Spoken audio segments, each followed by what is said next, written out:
Hello, everybody. I'm Howie Hawkins. I was the Green Party and the Socialist Party candidate for president in 2020. And this podcast, Green Socialist Notes, is about continuing to educate and advocate for the eco-socialist program that my running mate Angela Walker and I ran on in 2020. And today we're going to talk about the crisis in Georgia.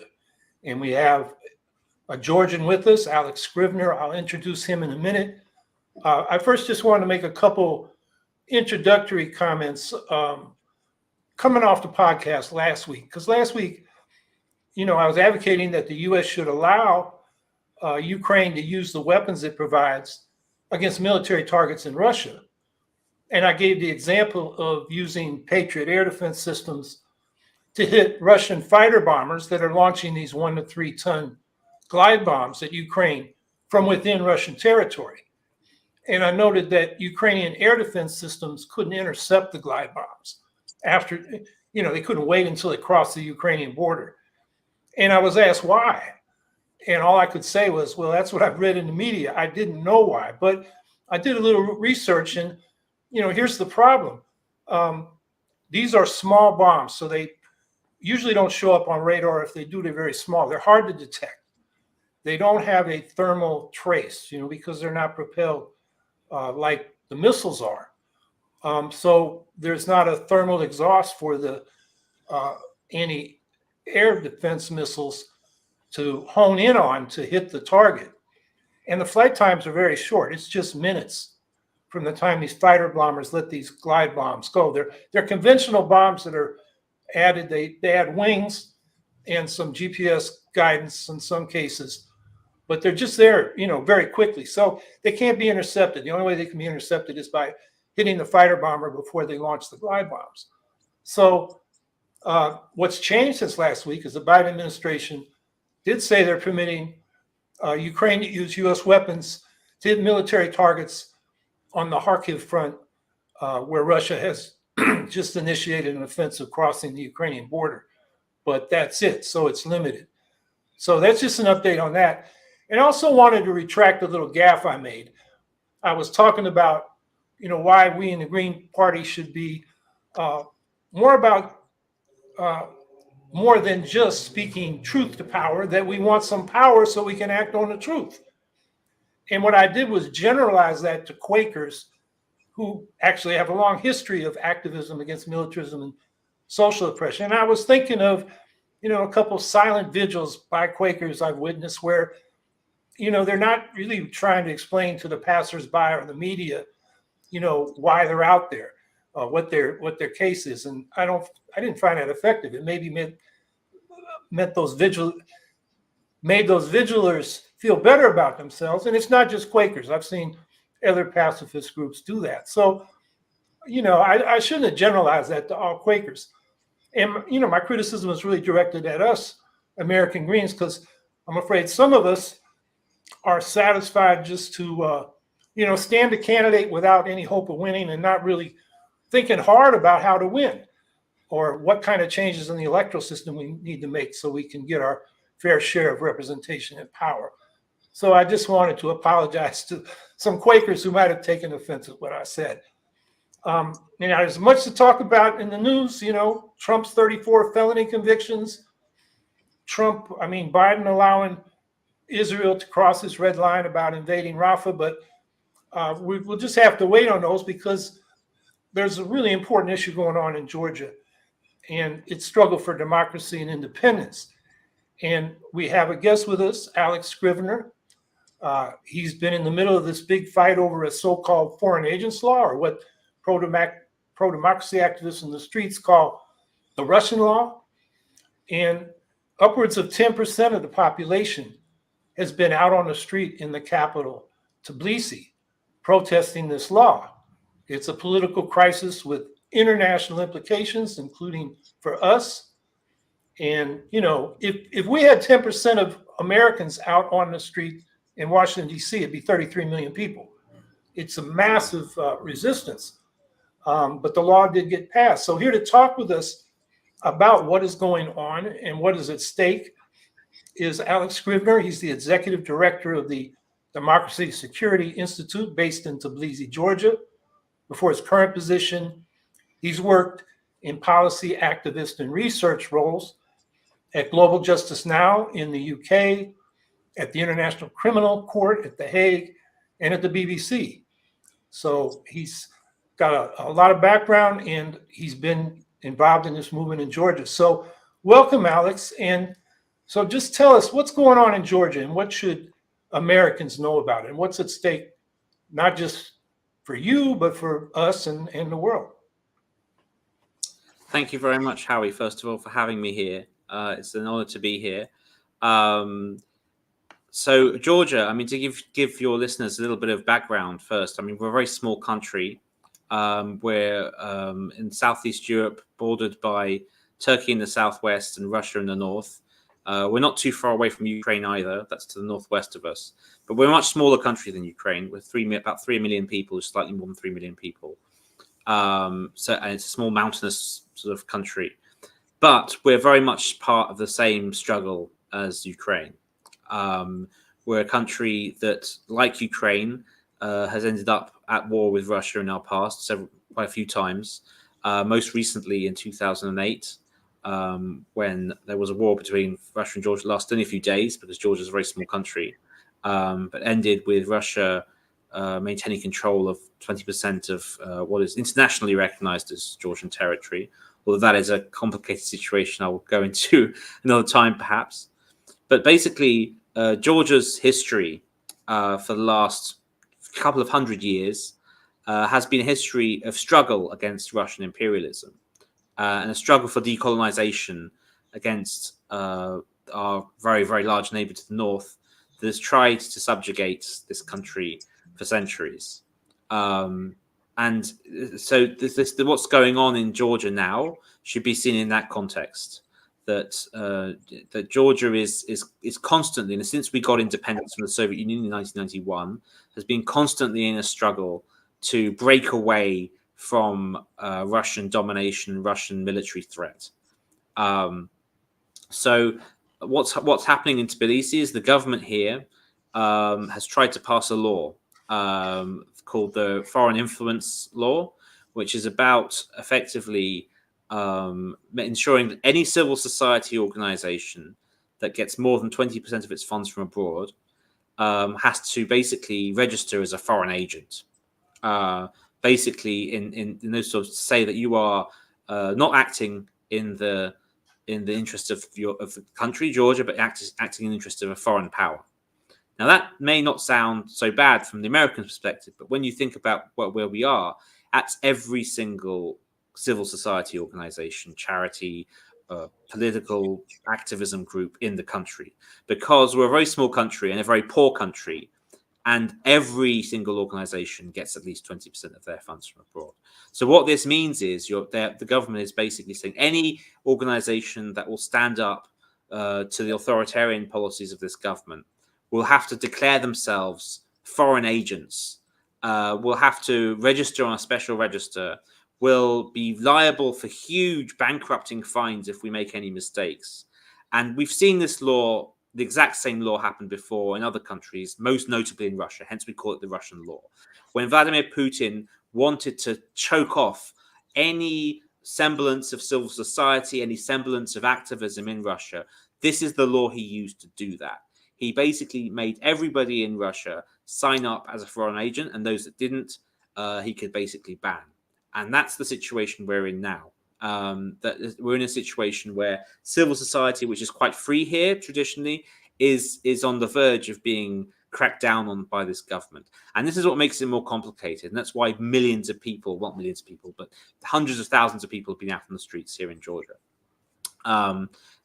This government, the current Georgian Green government, has taken on this law at the same time as basically turning against its traditional foreign policy trajectory. So traditionally, Georgia, because it wants to get away from Russian colonialism, Russian imperialism, has looked to the West and looked to the European Union in particular, but also the US to some extent, as a counterbalance to Russian influence. And it's in the Georgian constitution that Georgia has to try and gain a membership of the EU. And like last year, Georgia gained candidate status as an applicant to become an EU member.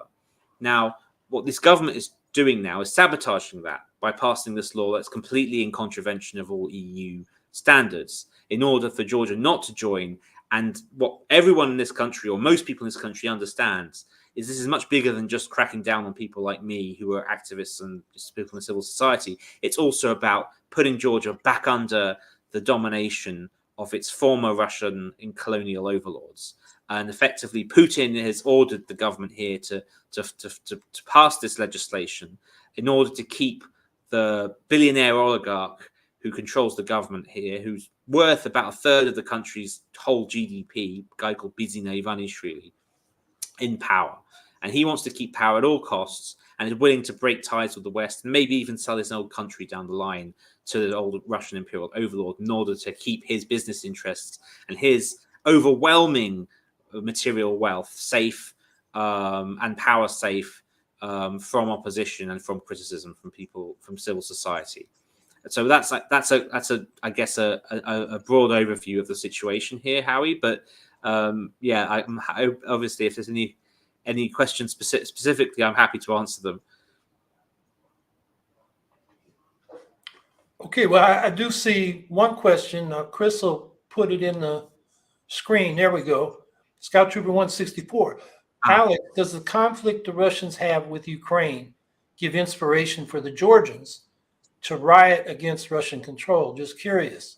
Oh, absolutely. I mean, Georgia is one of the most anti-Russian countries in the world. So Georgia, if anything, is more historically anti-Russian than Ukraine is. Until the original invasion in 2014, if you looked at kind of opinion polls in Ukraine, Ukraine was kind of split. So Western Ukraine was very, very anti-Russian.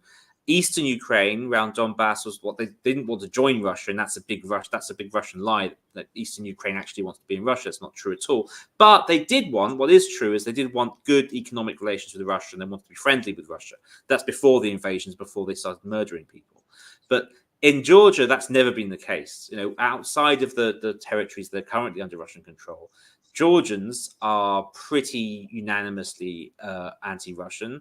And sort of 80% of the population supports membership of the European Union, which is a pretty good proxy for not wanting to be under Russian control. So it's a pretty consensus topic here, especially amongst the young, but also amongst older people to some extent, that we don't want to be under Russian domination. So for Georgians, the Ukraine conflict is seen as not really being a separate conflict in some ways. It's the Ukraine is fighting for its decolonization, its freedom against Russia. I think most Georgians see the war in Ukraine as being also a war for Georgia and for Georgian freedom. And that's demonstrated by the number of Georgians who are actually fighting in Ukraine. The biggest single foreign contingent of fighters in Ukraine are Georgians, despite the fact Jordan's a tiny country. I mean, as I said, it's a country of just over 3 million people. It's a very small country.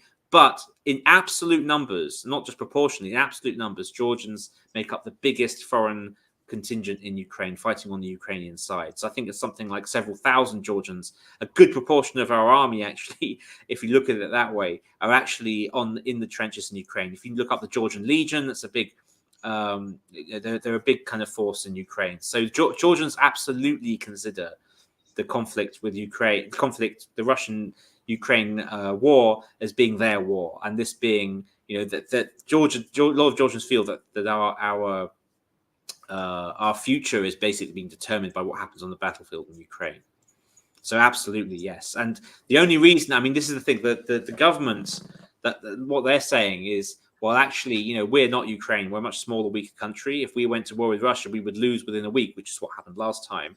And, we have to avoid war in all countries. And they actually accused the opposition, accused Ukraine of trying to coax Georgia into opening some kind of second front here. But that's a load of Russian propaganda nonsense as well. No one here is talking about opening a second front. If anyone does that, it'll be Russians themselves.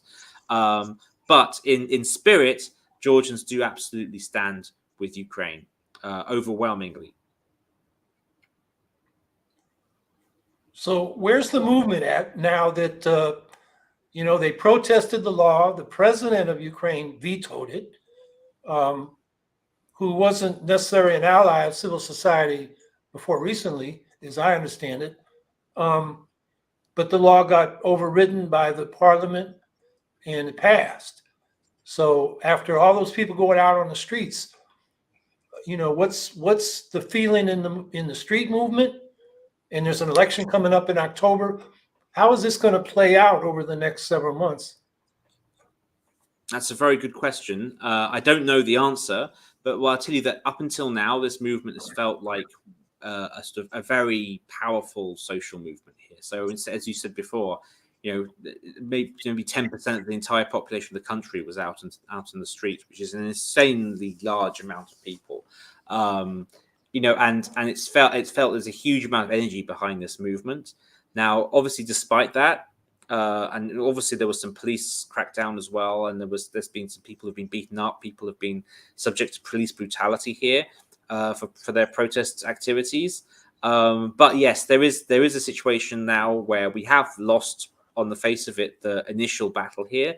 The law has been passed, despite the protest movement, despite even the president of the country trying to veto the legislation. That veto has now been overturned, and in the next few days it will become part of law. But that's not the end of end of things.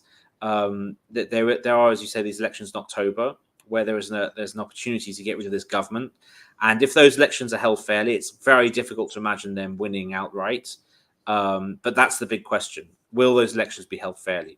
Everything that this government is saying is indicating that they do not plan to hold fair elections here. This policy, this law was so unpopular.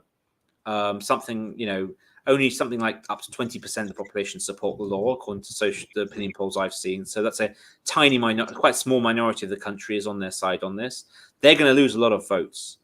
If they wanted to win the election, this is not the sort of law that they would be passing. So that tells me something else. And that tells a lot of people that these people are not Democrats. They're not, I say small d Democrats. They're not planning to win this election freely and fairly, which means that this protest movement might have to continue in the election period as well, maybe even afterwards, to defend the basics of democracy and the basics of being able to replace your government through the ballot box. And it's a very dangerous moment potentially if what's happened is this government is now in cahoots with the Kremlin. Could we have a Maidan situation? Could we have worse than the situation? Maidan, in some ways, is a good outcome in the sense that the government was replaced then. What happens if we have a Belarus type scenario where the people want to replace the government and the government just cracks down, or even calls, as in Kazakhstan, Russian troops or Russian forces in to help them? I mean, there are lots of nightmare scenarios here for how this could go very, very badly. But there's obviously a strategic point here where what next? What do we do next as a movement? We've lost this battle over the legislation.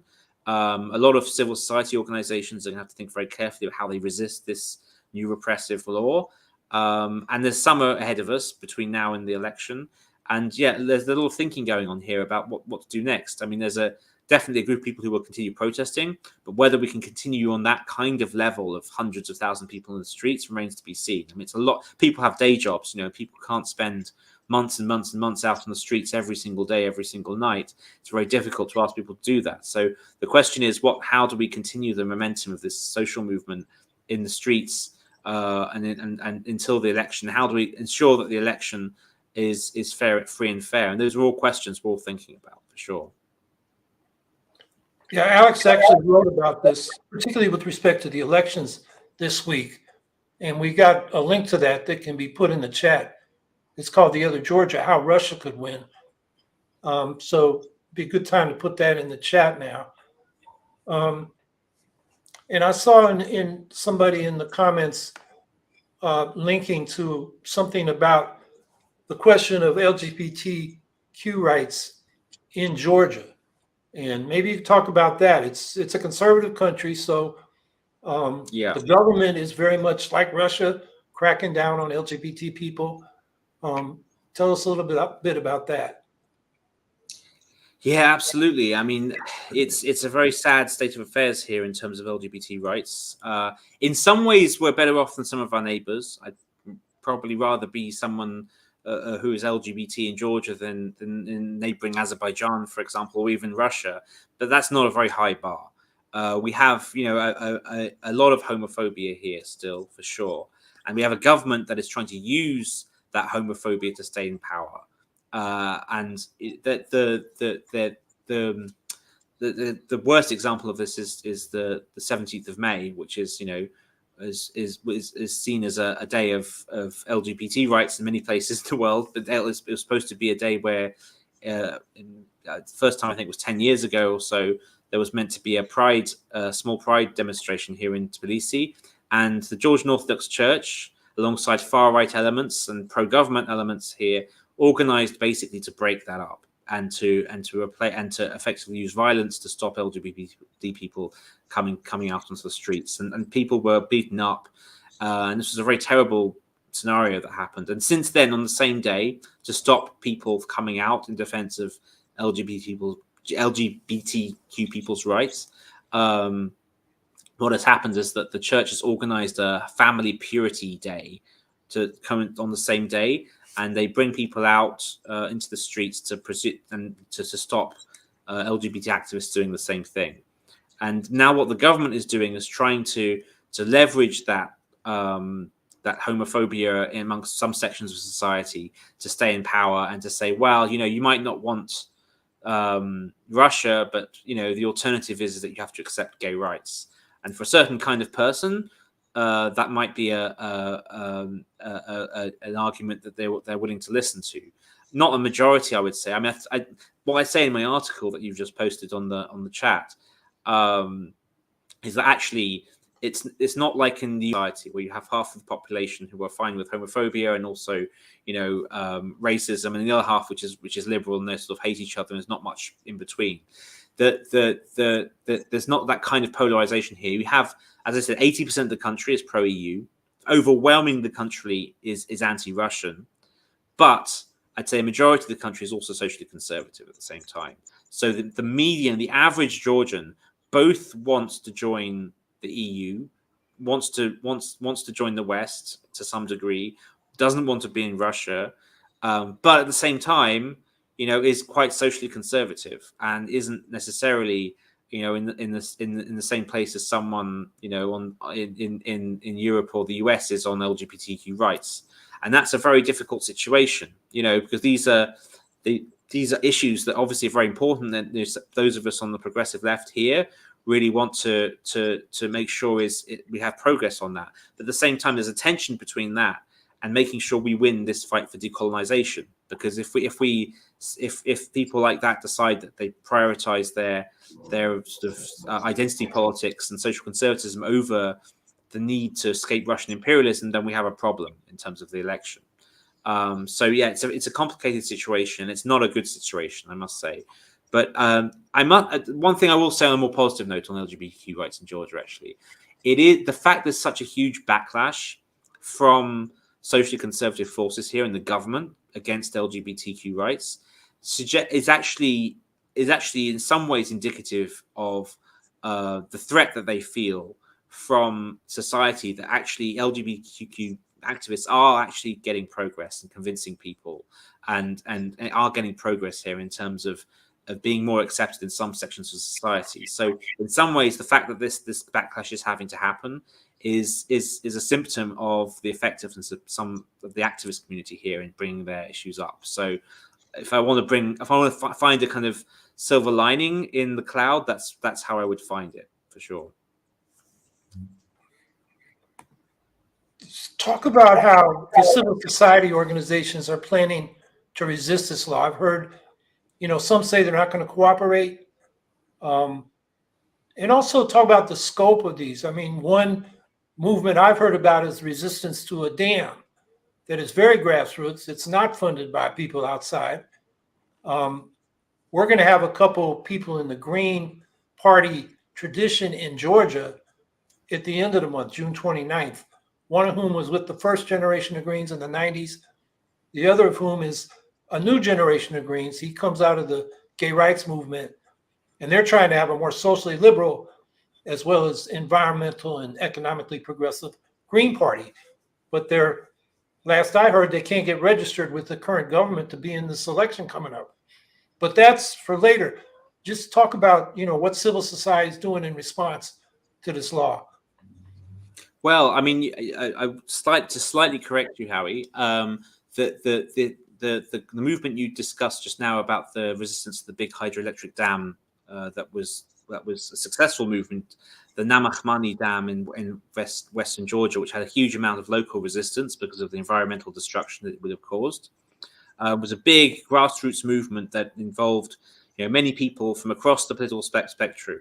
But when you said it wasn't supported by anyone from outside, that's the precise problem. Every civil society organization, probably including the Greens that will be coming to talk to you next time, do receive some degree of funding from abroad, because we're a small country and we require money from abroad to be able to do things. In terms of solidarity, in terms of grant funding for NGOs who are sort of helping grassroots movement do things.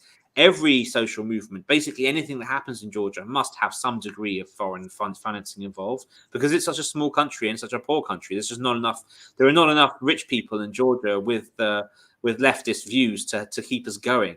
So this is the reality. So that social movement in Namakhmani, of course, there would have been many people who just went as individual citizens, but all of the organizations, the civil society organizations involved, would almost certainly have had some degree of grant funding from abroad. So this is why this law is so dangerous, because, and in fact, when I was on the BBC actually just debating this with a member of parliament from the government side here in Georgia, so a pro-government MP, and he was basically using this Namakhmani Dam example as why they need this law.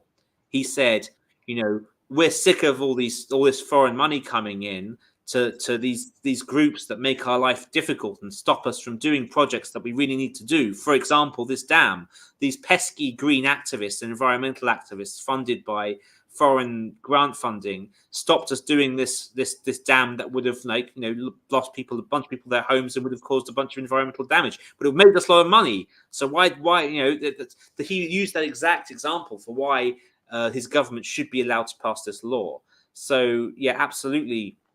This law would be very dangerous for environmental activism in this country, and the fact the government has used this example of the sort of thing they'd be able to get through if it wasn't for us pesky NGOs is a good example of what their thinking is.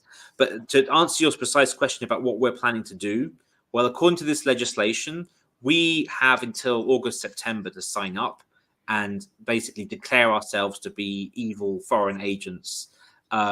All of us, myself included, well, not all of us, but I mean about 600 different, significant organizations in Georgia, who make up the majority of those who actually do things here, have pledged not to register and not to comply with the law. So the way in which different organizations are doing this is going to vary. And we have, in my case, my organization is very small. We're a bunch of we're all part-time. We're a very small organization. So we operate pretty much mostly online. So for organizations like us, we may be able to move the organization abroad to be able to avoid this repressive law.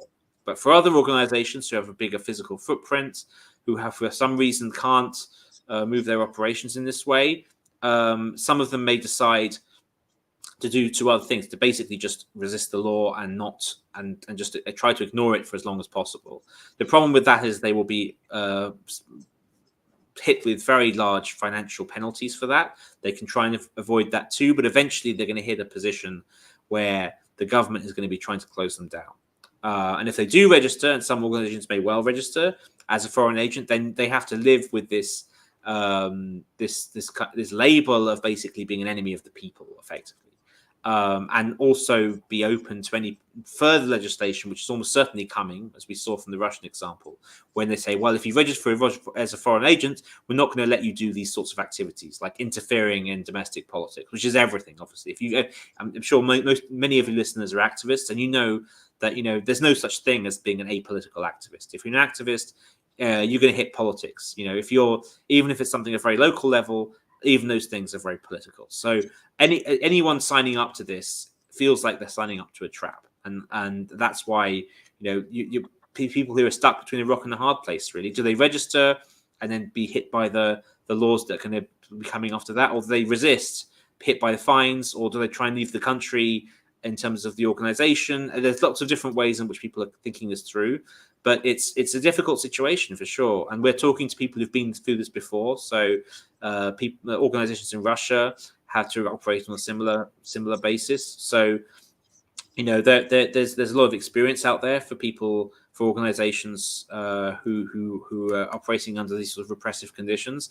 But yeah, it's not going to be easy for sure. And I think people here are still just beginning to think through what they can do to avoid this law. Why don't you talk about what happened in Russia to civil society and organizations, like Memorial or the Russian Socialist Movement, as a result of the foreign agents law they have, and how it compares to what could happen in Georgia?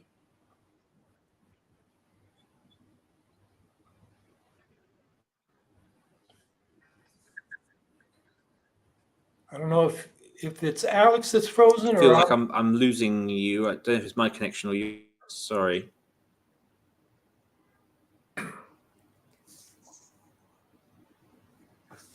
Let's see if it's mine, then I can try and. Chris, can you tell which connection it is?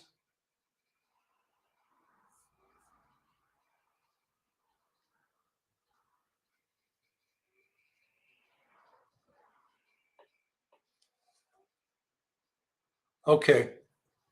Well, while we're getting Alex back, I was just on a call with the European Network in Solidarity with Ukraine. And they usually have Ukrainians on those calls. But because Ukraine has to do temporary blackouts because the Russians have bombed Russian infrastructure, none of the Ukrainians could get on this call. But it looks like they haven't wiped out connection or the power in Georgia. Yes. So Alex is back. Yeah, sorry about that. I didn't hear your last question because it started cutting out and it cut out completely. So my internet just got cut out. I've moved to my phone internet instead. So hopefully that works. But for some reason, the authorities have been listening and are trying to sabotage me. So potentially, maybe it's just a random. I suspect it's probably just a random cut out there. But anyway, I'm back. Well, I was asking about the similarities between this law and the law that Russia has used to suppress civil society. Groups like Memorial, which was documenting the crimes of Stalin and got a Nobel Peace Prize for it, or the Russian Socialist Movement, which just dissolved because they couldn't survive under that law. They do have a publication called Posly, which I can't translate, but it's so they're still speaking out, but most of them are exiled now. So talk about what that law did in Russia and how it could do the same thing in Georgia. I mean, yeah, you've just summed it up very well. I mean, Memorial is the most famous example, but I mean, effectively, the NGO civil society sector in Russia is more or less dead because they started out this way. They started out saying, "This is what the government here says." Actually, they tell you, "Oh, it's nothing. This is just about transparency. We just need to know where the money is coming from. So just register as a foreign agent, and send us a declaration every year, and then you're fine." And they pretend it's about transparency. It's a complete lie because we all know from the Russian experience this is just the first step.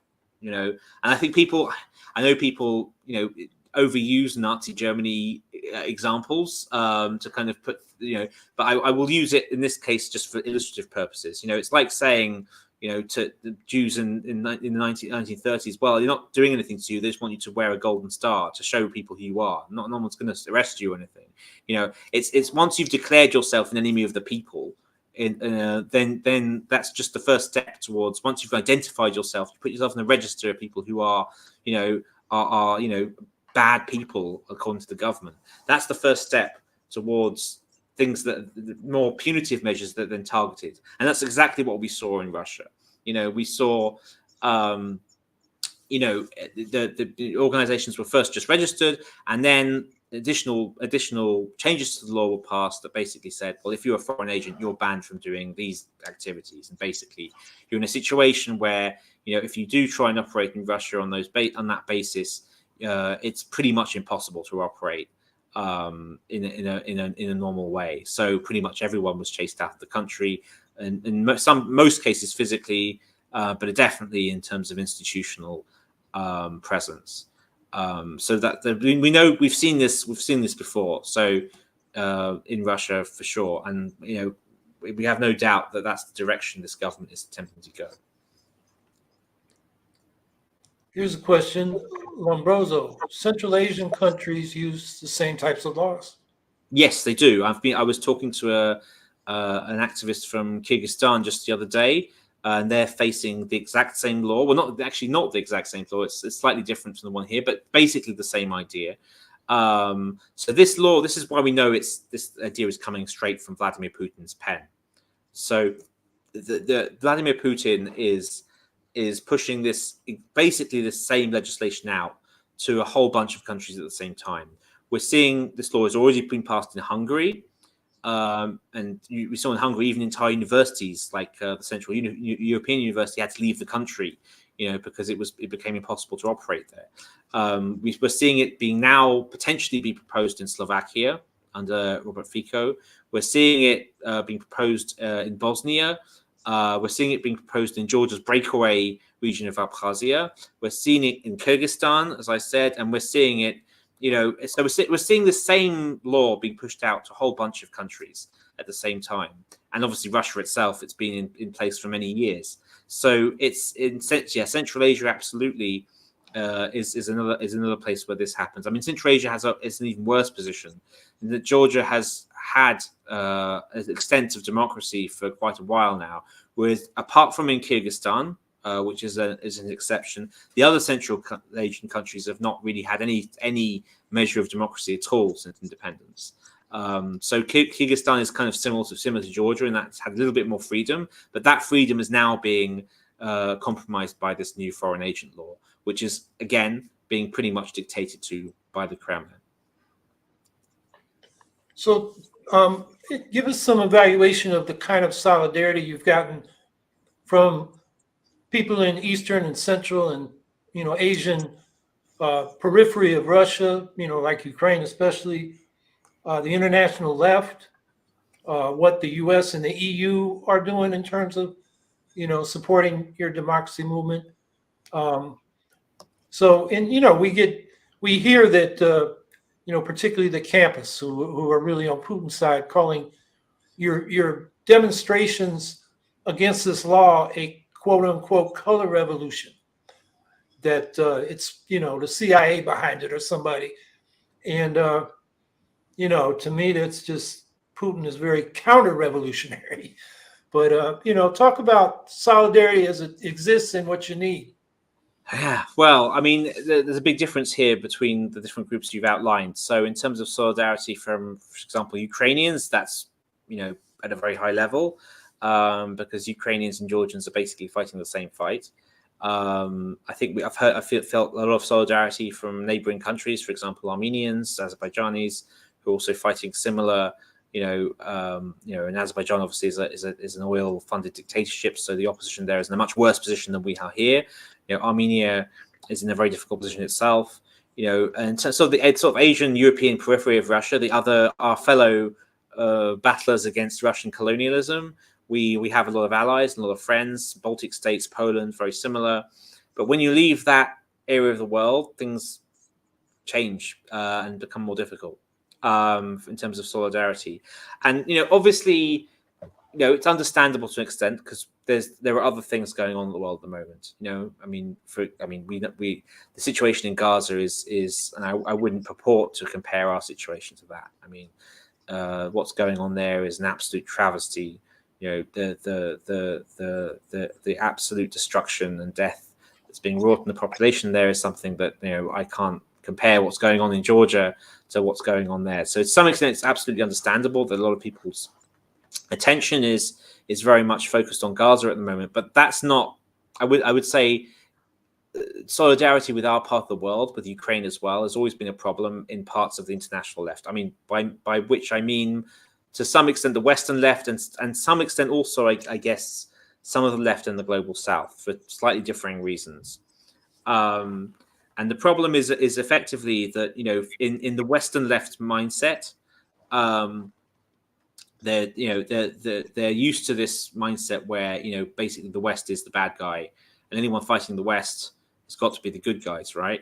And sometimes that stopped clock ends up being correct. Like for example, over the Iraq War in 2003, the international left was very right and pretty much united in opposing that military adventurism. When it comes to Gaza, the international left is pretty much united in its sympathy for the people who are currently living under bombardment, in absolutely horrific conditions by an Israeli government that's dominated by the far right. So in those circumstances, the left happens to be united and be mostly in the right. But when it comes to situations like Ukraine and Georgia, the left struggles to understand that here the West aren't the bad guys, in the sense that we are fighting to escape a different kind of imperialism. We're fighting to escape Russian imperialism, and the West is in this case not the power that is actually posing a threat to people here. We have there's no risk here of US tanks or European tanks rolling into Georgia and starting to do terrible things. I mean, we have tanks from Russian tanks just a few miles away from where I am here in Tbilisi, which is a very different situation. Ukraine similarly. And I think that the Western left struggles with the complexity of the situation, which West is absolutely not blameless. The West has its own interests. The US has its own interests. The European Union has its own interests. Often those interests coincide with Russia, ironically. In 1999, when Putin was slaughtering the people of Chechnya, the West was pretty much silent, and that's an absolute moral travesty. If you want to criticize the West, there are plenty of ways to do that vis-a-vis Russia that is morally correct. Similarly, we're all criticizing the West in terms of the fact they haven't supported Ukraine enough, in some ways, and Ukraine hasn't been allowed to do everything it needs to do to survive against this Russian onslaught. But ultimately, whether the West are reliable friends or not, they're still friends to Ukraine and Georgia, in the sense that if we want freedom from Russia, that's the only game in town. If we don't have the West supporting us in some ways, we're just going to cease to exist. So it's a complicated situation, and the international left struggles with that, because it struggles to accept that the West isn't the major threat to us. And I think there's a very small, numerically, but very loud contingent of what we call tankies, but also anti-imperialist left, as they would call themselves. But by anti-imperialist they mean anti-American, because they seem to be quite fond of other imperialisms, such as Russian or Chinese imperialism. But they're very loud, and they often will disseminate narratives that somehow this Russian invasion of Ukraine and Russia's behavior generally towards its former colonies is somehow justified, because actually it's the West that's threatening Russia. West is somehow surrounding Russia with NATO members and EU members, conveniently forgetting the fact that these countries are only joining the EU and NATO because they want to escape Russian imperialism. They're doing it of their own free will, because that's the only choice. That's the only way they can get freedom. So, it's absolutely, and that's why we struggle in terms of solidarity. I've heard very little solidarity from the Western left. Obviously, there are exceptions to that, and there are solidarity campaigns and good people in the Western left who stand by us. But by and large, the reaction is either the very loudest reactions tend to be these tankies, and then there's a kind of soft middle that's sort of silent and doesn't know what to say, because they don't really have an alternative narrative. They don't want to support the West because that's culturally unacceptable in that part of the left. But also, the tankies, they seem to be loud and saying things, so they'll just acquiesce to that narrative. So you end up with actually very few people in the Western left actually supporting us. And it's a terrible situation. And this whole analysis about color revolutions, Howie, that you mentioned is a very interesting one, because that's it's the sort of people that will characterize themselves as being revolutionaries tend to be against every actual revolution that exists. It's quite ironic that people who are so-called revolutionaries are against they're against the revolution that happened here in 2003, the Rose Revolution. They're against the kind of quasi-revolutionary spirit that's here in Georgia right now on the streets. If you were here, you kind of feel there's sort of a revolutionary spirit here, in some ways. We feel like we need to change the country, which is not something I very rarely, if ever, feel in the West, actually. Similar revolutions have happened. The Ukraine Maidan revolution, because we were waving EU flags, basically as a way of resisting our colonial oppressors, we are effectively seen as being kind of CIA stooges by parts of the left, which is a complete lie. We have our own interests. We want to be free. We don't want to be, enslaved to anyone. But it's the reality is that the European Union offers us democracy, offers us a way to resist, offers us the freedom of, for example, setting up your own trade union, which Russia does not offer us that freedom. And I think there's a certain decadence, I think, in parts of the Western left, where the Western left takes things like electoral democracy, being able to vote in free and fair elections, being able to set up your own organizations, advocacy groups, campaigning groups, trade unions, takes that for granted. Think, well, of course you have. No, you don't. Those things have to be fought for. These are basic freedoms that we all have to fight for in this part of the world. If we don't fight for them, Russia will take them away. Putin will take them away. So, because we are waving EU flags doesn't necessarily mean that we're sort of all love capitalism. It's not. I mean, some people do. I mean, this is part of this movement actually in Georgia. Transcends left and right. I'll be standing on the streets next to a libertarian, next to a communist, next to a liberal. It's quite refreshing actually. If you've been in the West where everything is so polarized in that sense. So here it's not really an ideological division. So the West, the left and the right and the center. What unites us is attachment to democracy and the freedom to be able to push for the kind of world we want to see. And that's something I think in the West has been forgotten, and that leads to that kind of lack of solidarity, it's a tragedy. Really, actually weakens the left in Georgia and Ukraine, and across this region. The left is very, very weak in Eastern Europe, and a big part of that is because most people's eyes, the left means Soviet communism, and Soviet communism means colonialism and Russian imperialism. So those of us in the left, in Georgia, Ukraine, these sort of countries, we're trying to fight against this image of the left as being Russian somehow. We're saying, no, it's nothing to do with Russia. It's about equality. It's about ecological justice. It's about fighting that big hydroelectric dam that's going to destroy your village. It's about fighting climate change. It's about, equality in terms of economic opportunity. It's about good healthcare, education, all these good things. We try and make those points, but then, Western leftists come out and say, this is a color CIA revolution. Your freedom is actually just an American plot. You should basically just go off and be part of Russia. And that kills all of those efforts dead. And that's why solidarity from the Western left, and those of you who are on our side and aren't with the tankies on this, need to stand with us, need to be loud, need to be vocal about your support for Ukraine, for Georgia, and all of these countries that are fighting Russian domination. Chris, if you could put up Alex's thread from Twitter, where it's against might makes right politics of Putin, Trump, and Netanyahu. It seems appropriate given what Alex just said. And the other thing I wanted to say is the left in the West that downplays bourgeois democracy, by which they mean freedom of assembly, free speech, open elections. That's not what at least Marx and Engels were talking about when they criticized bourgeois democracy. They were criticizing a state where you do have elections, but the state and the society is controlled by the capitalists because they still got all that economic power that translates into political power.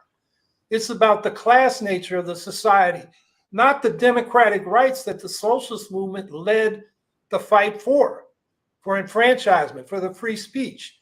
I mean, Marx got his, he started with the fight for free speech back in the 1840s. So the left in the West, and I think that's a legacy of Stalinism, has just said political democracy isn't important, but it's vital. If you don't have political democracy, how are you going to fight for economic democracy? So that's my little editorial there. I know we have some more questions that that Chris has tagged. So let's get to those. Vicky Corden, what about women's rights in Georgia? So yeah, women's rights in Georgia. That's a big question. I mean, I'd say it's a bit schizophrenic. I would say in this aspect. I shouldn't say that word anymore. It's a divided question in the sense that on one side, if you go to a civil society meeting in Georgia, the majority of the people you'll see there will be women. Some of the most active, strong people in Georgian civil society. I would say there are more women in it than men. Let's put it that way. So in some ways, the civil society here is very strong in terms of women's activity and that sort of stuff. But when you scratch beyond the surface, outside of the kind of civil society bubble and outside of perhaps the more urban areas in Georgia, which are more progressive in this way, women's rights, there are problems here. It's, for example, domestic violence is a huge problem here, and it's I think it's a much worse problem here actually than it still is in the West. Obviously, it's a problem everywhere, but there's still that kind of ghost of traditional family, privacy, and there's sort of traditional model where men, patriarchal model of the family where men would basically be the god of the family in that sense. And you feel that in some local communities, especially in rural areas, some really, really terrible things happen, and the police don't necessarily take it very seriously, and there's some severe problems in that respect. In terms of parliament, in terms of the government, we're way behind where we should be in terms of female representation. In terms of business, I think it's even worse, actually.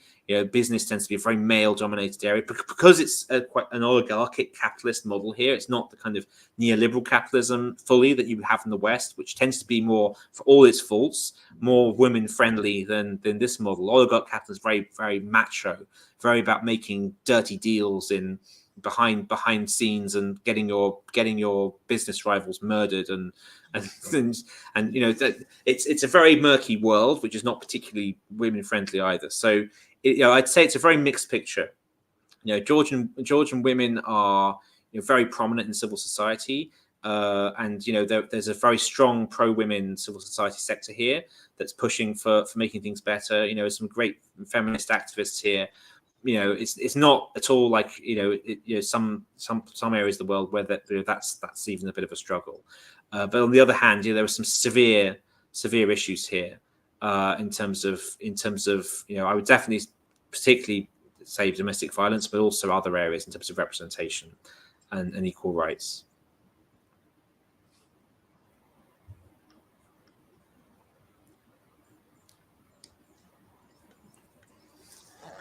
Vicky Corden, that law telling people to register as foreign agents, it sounds like censorship for activism. I mean, the fear is yes, that's where it's going to lead for sure. I mean, it's as I said, everyone here is financed from abroad pretty much. So it's basically saying if you're an activist of any sort with an organization that has a grant from anywhere, you are basically an enemy of the people, effectively. And that's a way of shutting people up. And it's not the only way that they're using, actually. The tactic that's been popular over the last few weeks, and it's been with the government, which has been very, very scary, is they have a tactic of sending basically hired goons round to beat people up who are known for their activism against the government.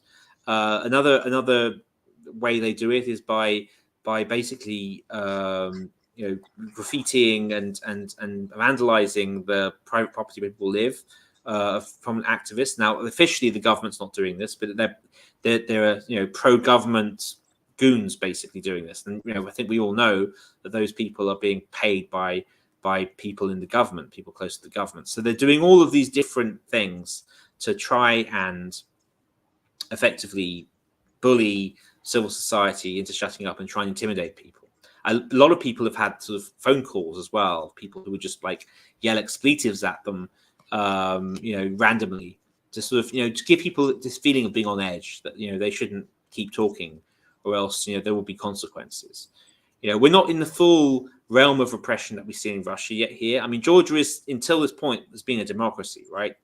A flawed one, but still a democracy. Freedom of speech here still exists to an extent, in that we still have pro-opposition TV channels running. We still have, freedom of the press to some extent. We're still able to say things, but the difference between the last few weeks, last few months, and before that is now there is a perceived cost of that. The government is trying to introduce a fear factor that just didn't exist before. So yeah, absolutely. It is everything is very similar to censorship in that sense. It's not at the level Russia is or Azerbaijan or anywhere like, but it's the fear is we're going in that direction eventually. Chris, let's put another article that Alex wrote that is kind of related to what he just said, and that is why the left and progressives need to deal with the question of arms. I think the title is something about, it's time for progressives to talk about tanks, which wasn't controversial on the left, say, during the Spanish Civil War and Revolution, which Alex points out in the article. And now you've got imperialisms, not just Western imperialism, which we've been fighting from Vietnam to Iraq to now Palestine, but other imperialisms like Russia and Ukraine and the whole Russian periphery. And also there's the question of China, which is now a major capitalist country, exporting capital, exploiting other countries. And so there's another article that I wanted to share with people by Ilya Matveev, who is a Russian socialist, now in exile. And it's an analysis of imperialism today. And I think it's very sharp and insightful. He talks about the Marxist analysis of, the economic drivers of imperialism in capitalist countries, which he says applies to the West and to China. But Russia is something different. It has to do with state interests and culture. And we have to figure out what's going on in different circumstances and how it all relates in a world system. So that was in Jacobin this week. And I think it's worth people's time to read and study. So let's get those things in the chat so people can read them at their leisure. So I think there's one more question that Chris is.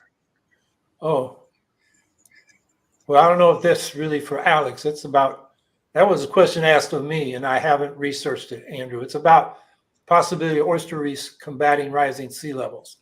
Yeah, I hadn't heard about that, Andrew, and it's something I remember you asking before, and the only thing I can think of is you're talking about, like in Louisiana, where there's erosion of the Delta area, largely because of the channels for the oil and gas industry, and it's making places like New Orleans in particular more vulnerable to hurricanes.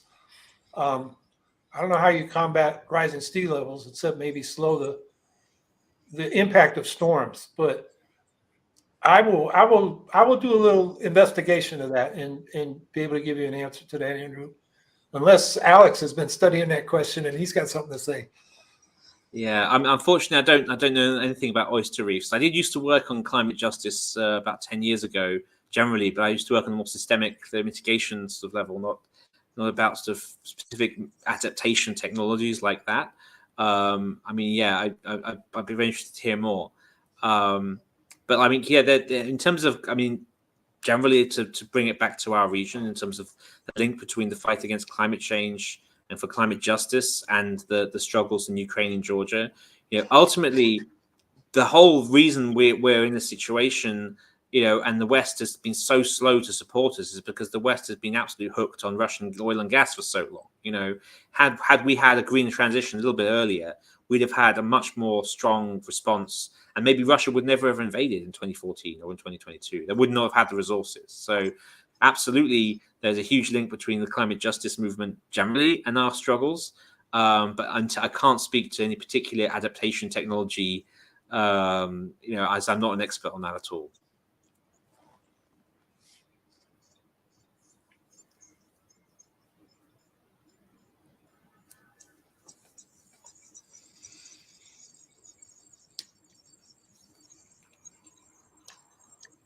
So I think we've come up on our hour, and we don't have any more questions. So Alex, I really appreciate you coming on. I think it was very helpful for our audience, mostly here in America. Um, it's midnight in Tbilisi, and that's late, but I know you guys have been out on the streets for weeks. So, the fatigue must be setting in. So we really appreciate you taking the time to speak to us. No And problem. we'll be in touch. Thank you very much. And yeah, thank you to you and all the people in the comments who have been supportive, and all of your watchers and listeners, because we need every person we can get in the US and elsewhere who will stand with us and to raise their voices for a genuine progressive support for Georgia, Ukraine, and our region, because we really need it, and we need to be louder than the people who would sell us out to our imperial overlords. And yeah, thank you very much for your support. So as I mentioned earlier, we have a commitment from 2 Georgia Greens to speak to us on June 29th. So we'll be continuing to watch what's going on and finding ways to express solidarity with the pro-democracy movement in Georgia. And next week, we're going to have Frank Habeniza, who is a member of parliament and the presidential candidate. His candidacy was just recognized in Rwanda. And Frank, it's a repressive country. I mean, talk about repression. When they first ran, their vice presidential candidate was murdered. He was beheaded. And Frank had to go into exile because he was on the ticket. I think he was the candidate. And his vice presidential candidate was killed. He had to go to Sweden for a few years. But he went back, and they built the Green Party, got 2 of them elected to the Rwandan parliament, and now Frank is running for president in an election in July. They have limited election periods, unlike the United States, where it's a perpetual campaign. So that's next Saturday. And then June 29th, and we'll have more guests coming up, and we'll have some sessions where we just do questions and answers. So thank you, everybody, for coming. Thank you, Alex, again. And we'll be here next Saturday, 3 p.m. Eastern Time. And that's the live stream, and it goes out on all the podcast platforms Monday morning. So have a good week, everybody, and we'll see you again next week.